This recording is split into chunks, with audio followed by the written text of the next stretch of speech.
ഇന്ന് തന്നെ സബ്സ്ക്രൈബ് ചെയ്യൂ നിങ്ങളുടെ പ്രിയപ്പെട്ട ഷോസ് കാണൂ. എന്തെങ്കിലും ചോദിക്കാനുണ്ടെങ്കിൽ എന്നോട് ചോദിക്കണം, അല്ലാതെ അവളെ പോയി തല്ലുകയല്ലേ വേണ്ടത്. ഇനി ഇത് ആവർത്തിച്ച് അവളെ ഞാൻ തല്ലല്ല, ഞാൻ ചിലപ്പോ അവളെ കൊന്നെന്ന് വരും. നിർത്ത്. ആരുടെ കാര്യം നിങ്ങൾ ഈ പറഞ്ഞു വഴക്കിടുന്നത്? എന്തായാലും പോലീസ് ഇടപെട്ടല്ലോ, ബാക്കി കാര്യങ്ങൾ അവർ നോക്കിക്കോളും. ആദ്യം അനുപേട്ടൻ ജാമ്യത്തിൽ ഇറങ്ങട്ടെ, എന്നിട്ട് ബാക്കി കാര്യങ്ങൾ നോക്കാം. സച്ചി, അനുപേട്ടനൊന്നും പറ്റല്ലേ? എന്ത് പറ്റാൻ? വാഹനങ്ങൾ ഓടിക്കുമ്പോ ഇത്തരത്തിലുള്ള അപകടങ്ങൾ എപ്പോ വേണമെങ്കിലും സംഭവിക്കാം. അതിനെ ഫേസ് ചെയ്യുക, അത് മാത്രമേ ഉള്ളൂ. ഏതായാലും അനുപേട്ടന് അപകടമൊന്നും പറ്റിയില്ലല്ലോ. നിങ്ങൾ ആരും ടെൻഷൻ അടിക്കണ്ട. അനുപേട്ടനെ കൊണ്ടേ ഞാൻ വരൂ.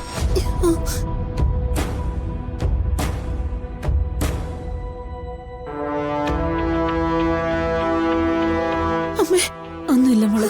മീരടുത്തി കരയാതെ, അനുപേണ്ണൊന്നും സംഭവിക്കില്ല. എന്റെ അനുപേട്ടൻ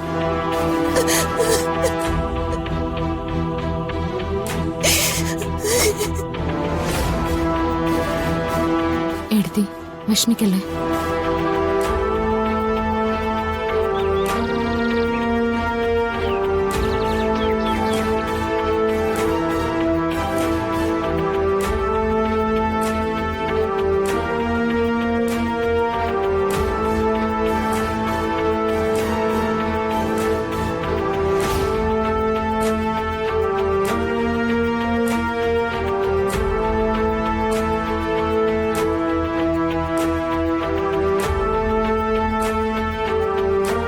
എന്താ കൈക്ക് വല്ലതും പറ്റിയോ?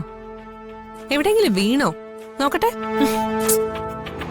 ഞാനിന്ന് നോക്കട്ടെ. മാറി നിക്കങ്ങോട്ട്. എന്റെ കാര്യം ഞാൻ നോക്കിക്കോളാം. ആരോടെങ്കിലും തല്ലോ വഴക്കോ ഉണ്ടാക്കിയോ? കണ്ടിട്ട് അതുപോലെ ഉണ്ട്. വേദന ഉണ്ടെങ്കിൽ നമുക്ക് ഹോസ്പിറ്റലിൽ പോയി ഡോക്ടറെ കാണിക്കാം. ഡോക്ടറെ കണ്ടിട്ട് തന്നെ ഞാൻ വന്നത്. കൊടുക്കേണ്ടത് കൊടുത്തിട്ടുണ്ട്. ഏത് ഡോക്ടറെ കണ്ട കാര്യമായി പറയുന്നത്? അതറിഞ്ഞിട്ട് നിനക്കെന്താ? നീ ഇപ്പൊ എന്റെ ശത്രുപക്ഷത്തല്ലേ? സ്വന്തം അനിയത്തി ശത്രുവെങ്കിലേ അത് ചേച്ചിയുടെ ഗുണം കൊണ്ടായിരിക്കും.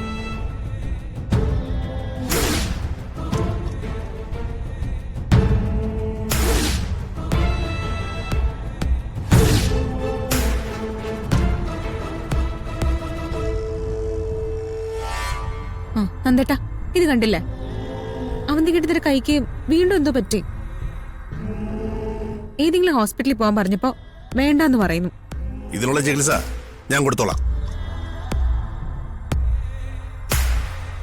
നീ എന്താടി കരുതിയത്? അവിടെ ചെന്ന് സന്ധ്യയെ തല്ലിയാൽ ചോദിക്കാൻ ആരും വരില്ലെന്നാണോ?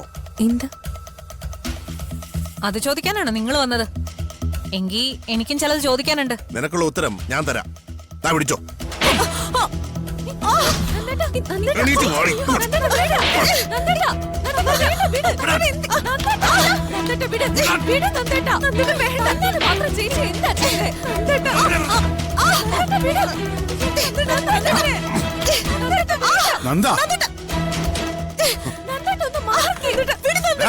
എന്താ നീ കാണിക്കുന്നേ? അവളെ വിടാൻ, അവളെ വിടാനല്ലേ പറഞ്ഞേ?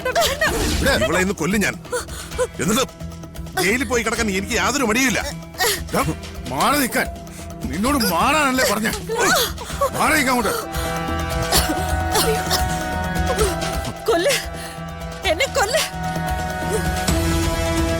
എന്താ ഇവിടെ സംഭവിച്ചത്? നന്ദേട്ടനിപ്പ എന്നെ വേണ്ട, അത് തന്നെ കാരണം. ഇന്നലെ വെഡിങ് ആനിവേഴ്സറി ആഘോഷിക്കാൻ അച്ഛൻ തീരുമാനിച്ചു. പക്ഷെ നന്ദേട്ടൻ എന്താ ചെയ്തേ?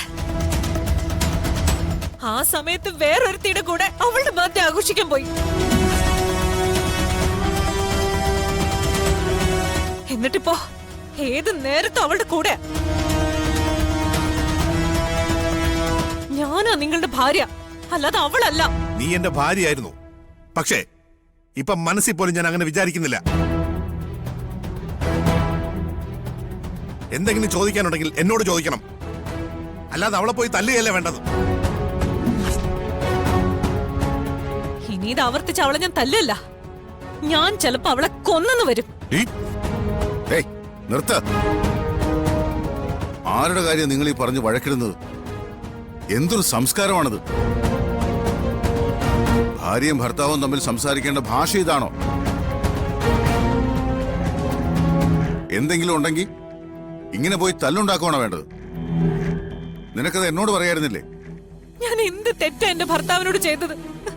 7 വർഷം ഇയാൾ എന്നെ കളഞ്ഞിട്ട് പോയപ്പോ ഞാൻ ഇയാൾക്ക് വേണ്ടി കാത്തിരുന്നില്ലേ? അച്ഛൻ പറ, ആതിരെ, നിനക്കറിയില്ലേ? നീ ഒരു പെണ്ണല്ലേ? നിനക്കൊരു കുഞ്ഞുണ്ട്. അർച്ചനയും പ്രഗ്നന്റാ. മൂത്ത മരുമോളായ ഞാനോ? എനിക്കൊരു കുഞ്ഞു വേണമെന്ന് ഞാൻ എന്റെ ഭർത്താവിനോട് പറയുന്നത് ഇത്ര വലിയ തെറ്റാണോ? ഒരു കാര്യം ഞാൻ എല്ലാവരോടായിട്ട് പറയാം. എന്റെ ഭർത്താവിനെ മറ്റൊരുത്തിക്കും വിട്ടുകൊടുക്കാൻ ഞാൻ തയ്യാറല്ല. അതുപോലെ ഇയാളെ ഡിവോഴ്സ് ചെയ്തിട്ട് ഈ വീട്ടിൽ നിന്ന് ഇറങ്ങി പോകാനും ഞാൻ തയ്യാറല്ല. എന്റെ മരണം വരെ ഞാൻ ഇയാളുടെ ഭാര്യയായിട്ട് ഈ വീട്ടിൽ തന്നെ കഴിയും. നിനക്ക് വേണമെങ്കിൽ ഇവിടെ താമസിക്കാം. പക്ഷേ നിന്റെ ഭർത്താവായിട്ട് ഞാൻ ഇനി ഈ വീട്ടിലുണ്ടാവില്ല. നിർത്തടാ. പറഞ്ഞു രണ്ടുപേരും എങ്ങോട്ടായി പോകുന്നത്? തമ്മി തല്ലി തല കീറാനാണോ നിങ്ങളുടെ രണ്ടുപേരുടെ ഉദ്ദേശം? ഭാര്യയും ഭർത്താവും തമ്മിൽ എന്തെങ്കിലും പ്രശ്നമുണ്ടെങ്കിൽ അത് നിങ്ങളുടെ ബെഡ്റൂമിൽ വെച്ച് തീർക്കണം. അല്ലാതെ ഇതുപോലെ പുറത്ത് വാരി വലിച്ചിട്ട് അലക്കരുത്. ഇതുപോലൊരു നാണക്കേട് വേറെ ഉണ്ടോടാ? അവന്തിയെ കുറ്റം പറയാൻ പറ്റില്ല. അവള് നിന്റെ ഭാര്യ. ഒരു കാര്യം ഞാൻ നിന്നോട് വ്യക്തമായിട്ട് പറയാം. ഇവൾ എന്തെങ്കിലും ചെയ്തിട്ടുണ്ടെങ്കിൽ അത് ഇവൾക്ക് നിന്നോടുള്ള സ്നേഹം കൊണ്ടായിരിക്കും.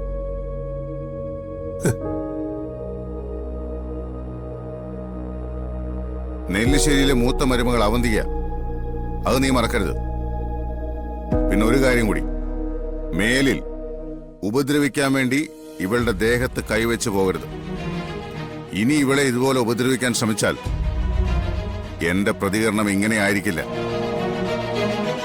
പെണ്ണുങ്ങളെ തല്ലുന്നത് ആണത്വമല്ലടാ, അത് ഭീരുത്വ.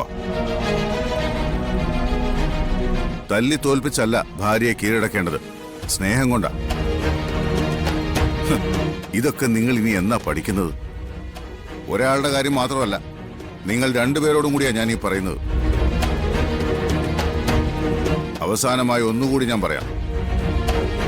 ഇവളെ ഉപേക്ഷിക്കാനുള്ള എന്തെങ്കിലും തീരുമാനം നിന്റെ മനസ്സിലുണ്ടെങ്കിൽ അത് ഞാൻ സമ്മതിക്കില്ല.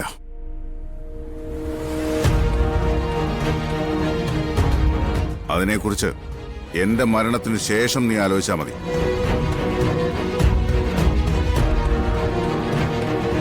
നെല്ലിശ്ശേരിയിലെ സേതുമാധവന്റെ മകൻ ഭാര്യ ഉപേക്ഷിച്ചെന്ന് നാട്ടുകാർ പറയുന്നത് കേൾക്കാൻ എനിക്ക് താല്പര്യമില്ല.